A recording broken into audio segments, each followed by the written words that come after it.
There we go. That's fine. All right, we're good to go. Hi, my name is Johnny. I'm a believer I struggle with alcoholism and codependency. With me tonight.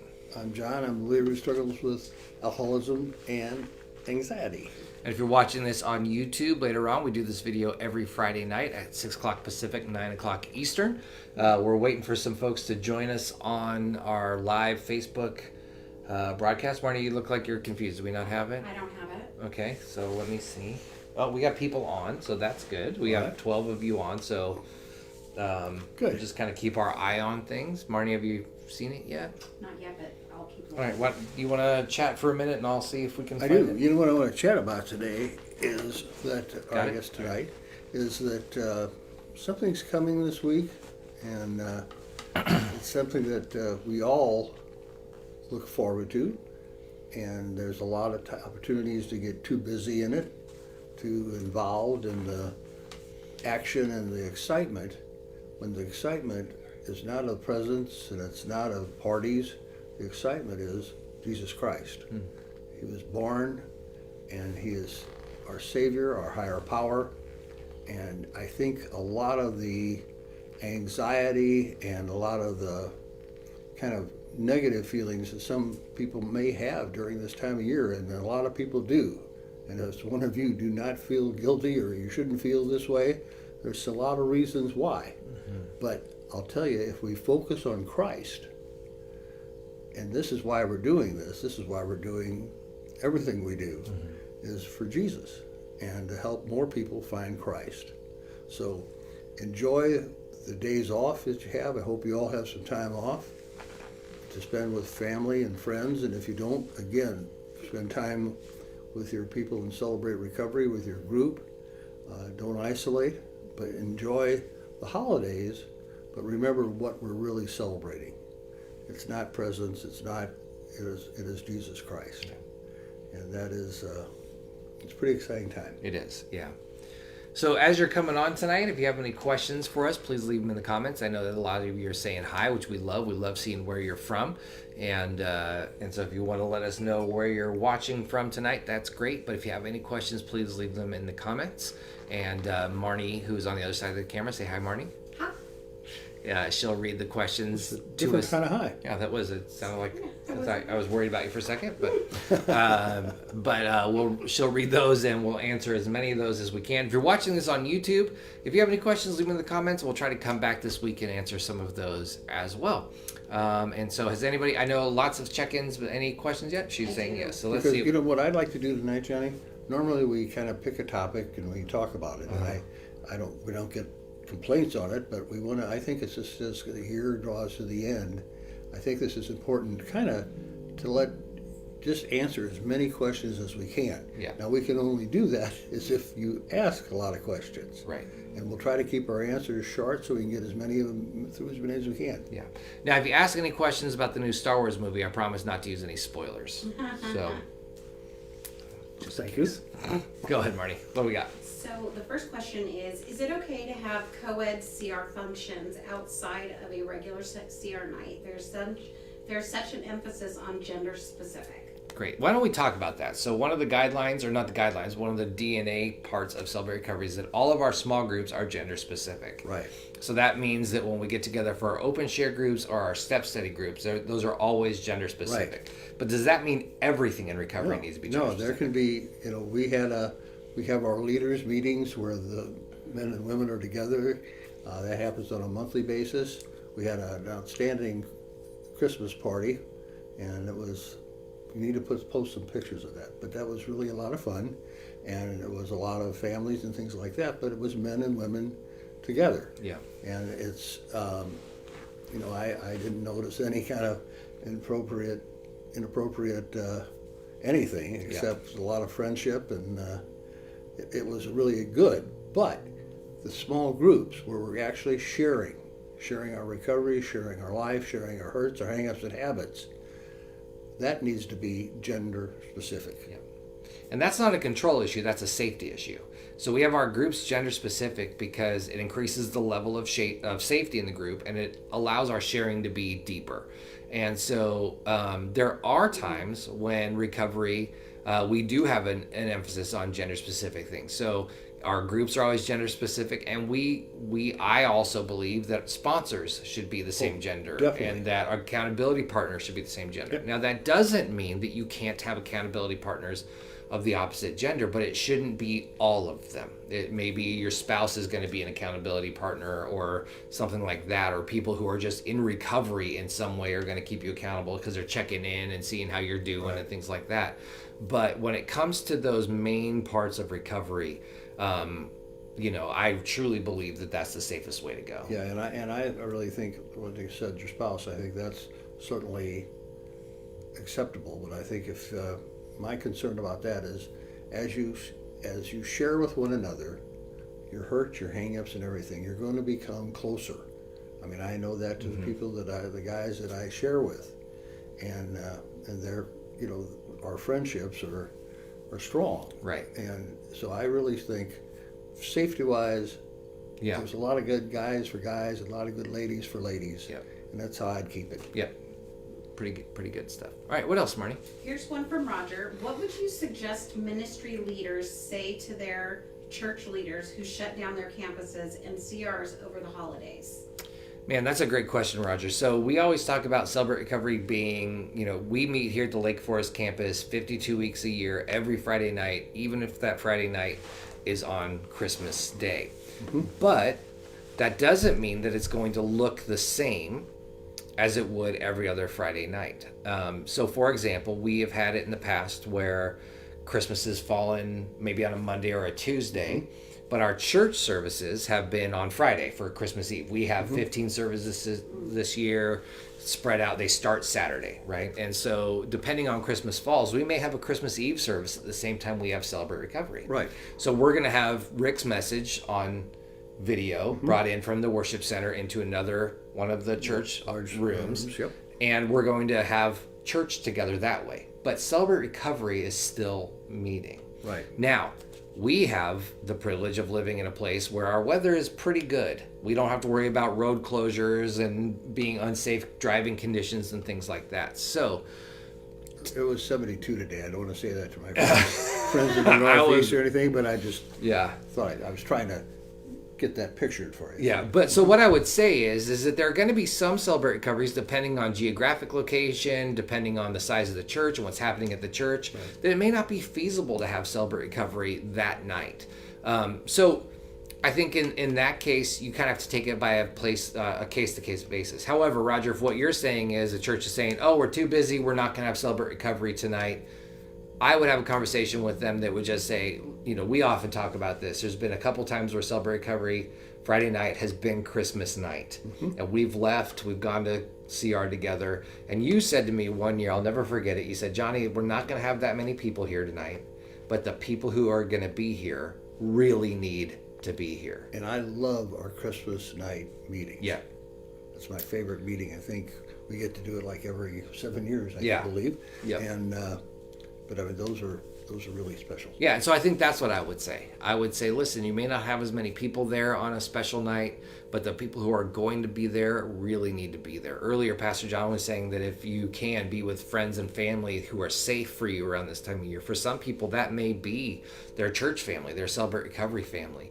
And so I would just, if I had a local ministry leader who was like, oh, Johnny, we're going to take the night off, I would want to sit down with them, find out why, dig into that conversation, and try to see if there's a way to figure out, well, maybe we don't have to do the full thing. Maybe we can have a stripped down worship set. Maybe we don't have to worry about having as many groups. Maybe we're just going to have a men's group and a women's group that night. You're not going to have all the different issue groups. Definitely. But provide a place for people to go. Now, again, if it's unsafe because of road conditions or weather conditions, or maybe you're in a church that things are happening because of Christmas and there's no rooms available, right? What are you going to do? You're going to Kind of reminds me of Jesus looking for the end. I knew you were going to do it. Jesus wasn't. Yeah, Jesus was not looking for the end. Actually, that was Mary and Joseph. Yeah, Jesus was. But he knew what was going on. Yeah. Okay. We're not going to get into this right now.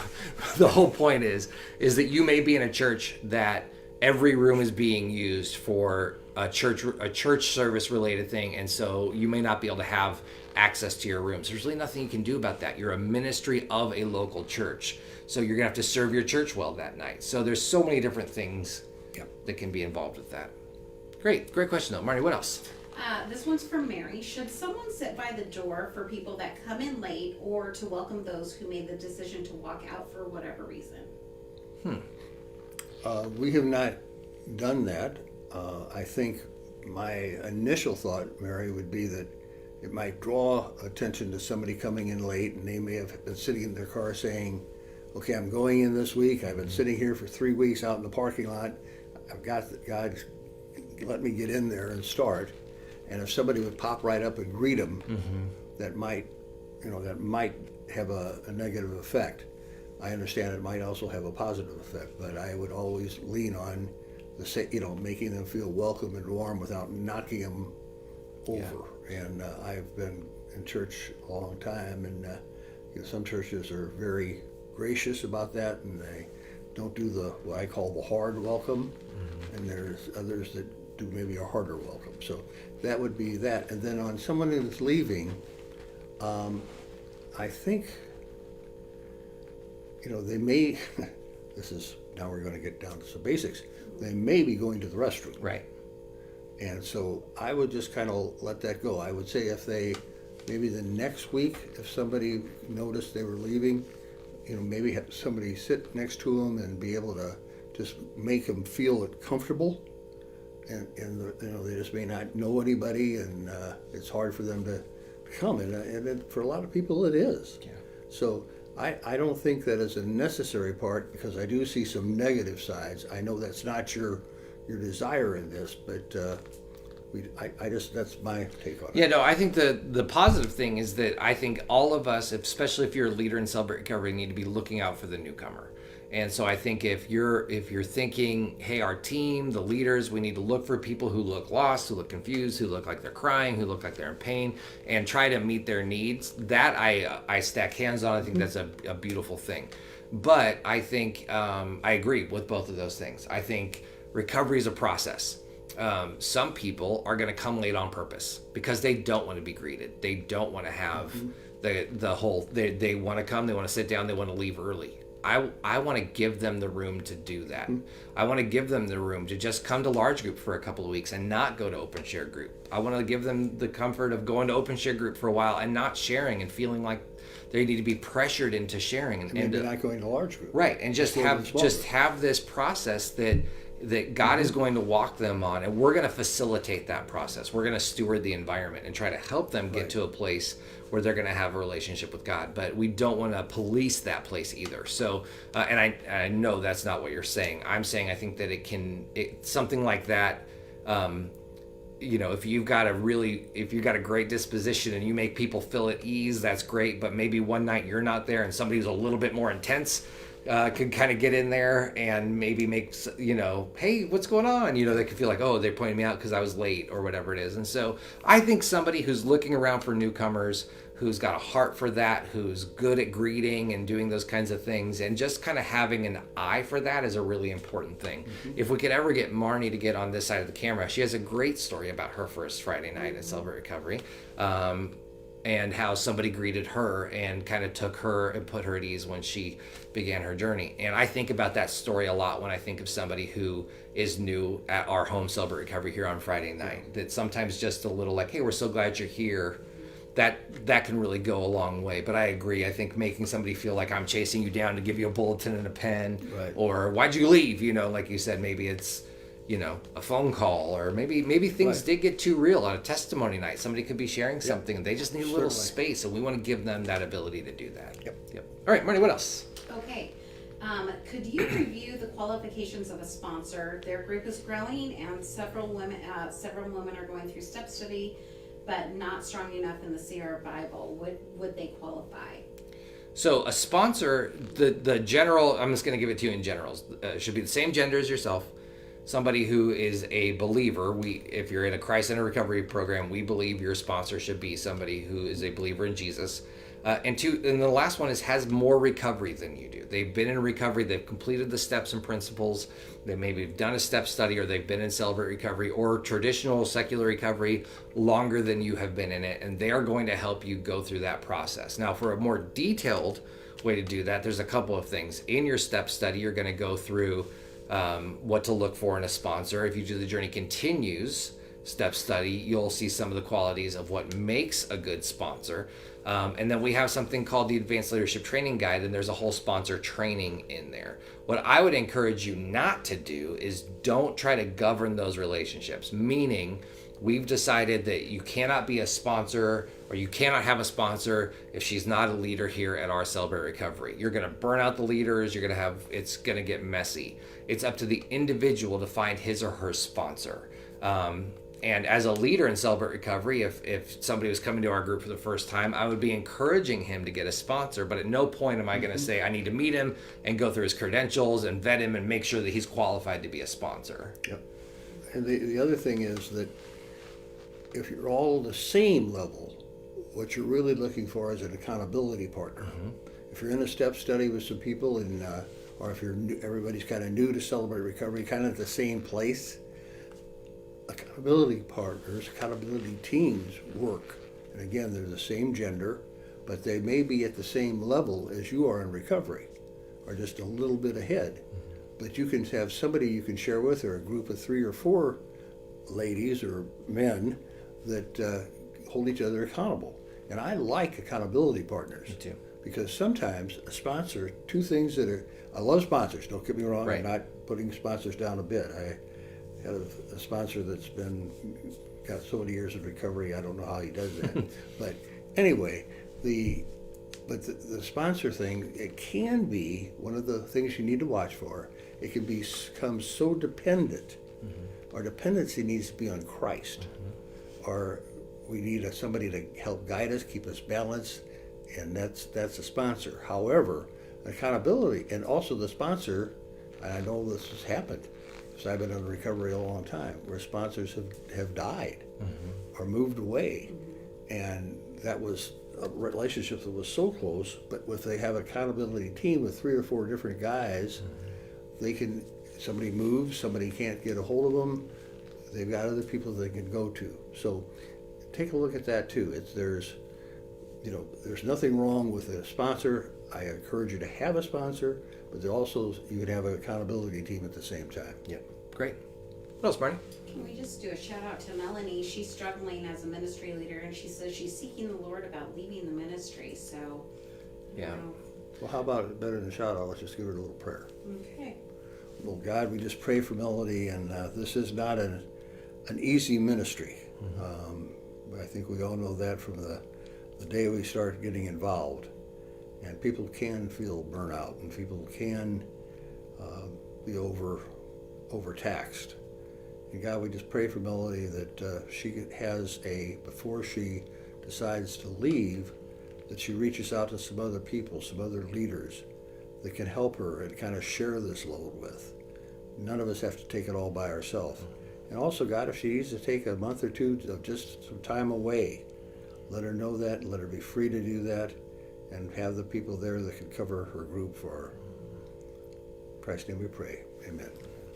Yeah, it's such a good point that you made in that prayer. I think that there's a couple things. One, Melanie, for anybody who's doing ministry as a ministry leader, try to find other people that you can delegate to, that you can lean on, that you can depend on, that can help you carry the load. Because and I'm not saying you are, maybe you're already doing that, but if you're trying to carry it all on your own, you're doing a job that isn't really, God never intended for you to do. We're not supposed to be doing ministry alone. So I would encourage you to find a few people to delegate to. We often refer to it as a team: training coaches, encourager coaches, assimilation coaches, and ministry leaders. And there are people who our state reps can help you with that. You can come to one of our training events and we can go through that.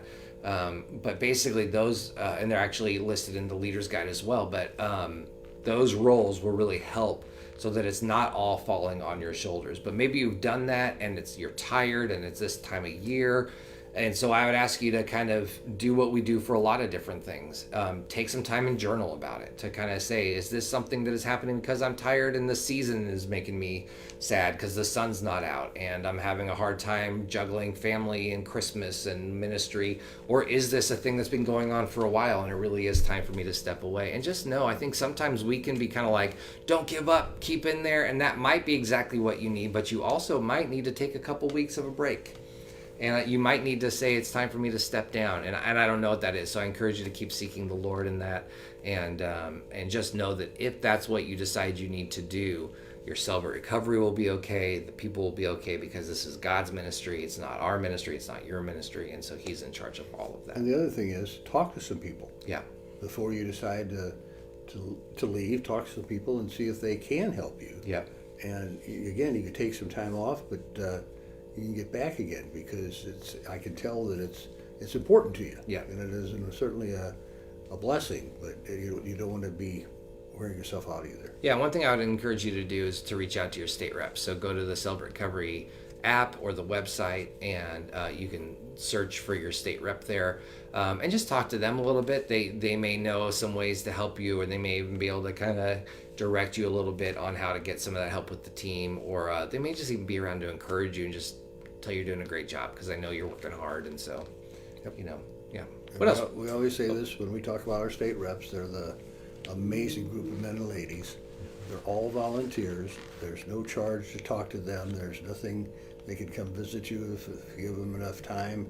And when you're starting out, especially, they're here to help you. But so take advantage of that. Just don't take advantage of them. Yeah.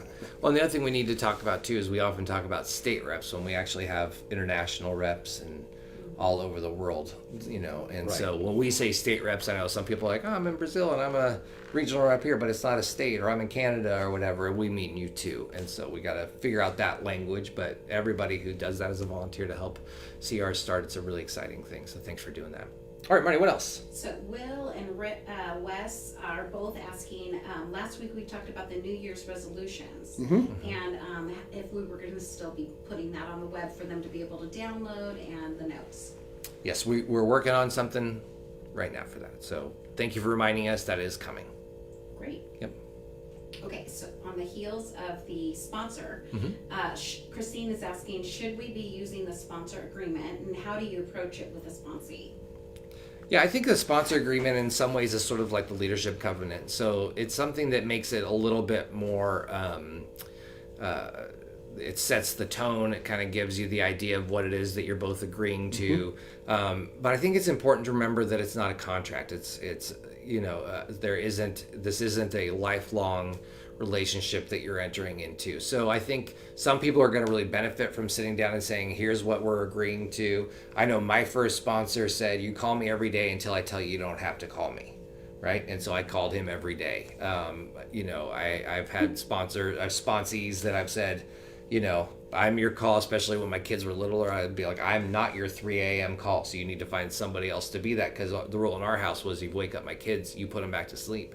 And so, so I think having a sit down and saying, I need a sponsor, can you be my sponsor? And then this, I think, often ends up on the prospective sponsor side saying, here's what I need you to do, and here's what I'm able to do for you, and is that going to work? And then after a period of time, one or both parties might go, you know what, actually this is working pretty great. Let's keep this going. Or one or both parties might say, actually this isn't what I need, and this isn't working out. And so You're not available. yeah, so it's whatever. Yeah, exactly. I call you. You told me to call you every day. I called you 10 times this week, and you never answered the phone, right? That's not in the contract that you got to talk every day, but certainly you need, if you're available every day. Right, You need to. right. So whatever it is, whether you use the sponsor agreement, whether you just sit down and say, this is what we're going to do, I think having a define the relationship talk, for lack of a better word, where you sit down and you go, this is what our relationship as sponsor-sponsee is going to look like, is a really healthy, good idea. Yep. Yeah. What else, Marty? Okay, is it possible for someone that has been through a step study but has only been sober for 6 months to give their testimony? It's my favorite answer. It depends. So it depends on how long your ministry's been going. It depends on so many different things. I'll tell you the answer for us at Saddleback Lake Forest campus: no, because it should take you longer than 6 months to complete a step study. Step study should take about a year. So to me, if you completed a step study in 6 months or less, unless you had 2 or 3 people in that group, I'm going to have some questions about why it went so quickly. And so I'd want to have that conversation first. But 2, because we're an established ministry and we've been around a long time, we have different standards. Now, if I was just starting a Celebrate Recovery ministry, those things might be different. And so that's why I say it depends. It depends on the length of the ministry, all different kinds of Yeah, things. when we started almost 30 years ago, we got our anniversary coming up here soon. When we started 30 years ago, we didn't have a lot of testimonies because it was small. It was started with my wife Cheryl and myself and a group with Johnny and a group of small, maybe 30 people. And today, 5 million people have gone through the program. It still amazes me when God is something else. Anyway, I won't go off on that. But it is truly a thing that we have something called, and I'm not trying to sell you something here, but I want to let you know it's available. And it's a Testimonies to Go. And there's, I think, 14 volumes now of it on DVD. And so there's I don't know, it's a bunch of testimonies. And, they're reasonably priced, and that you can actually show a video of a testimony as you're starting off. And they're very, I think, I watch them just every once in a while to just can get encouraged. I go, I can remember that. That was a long time ago, but we put out a set of years, so anyway, so that's available. And one thing I would say is I think often we talk about not having somebody share who's got less than a year of sobriety as a safety concern. What I would say is really it's for that person's safety.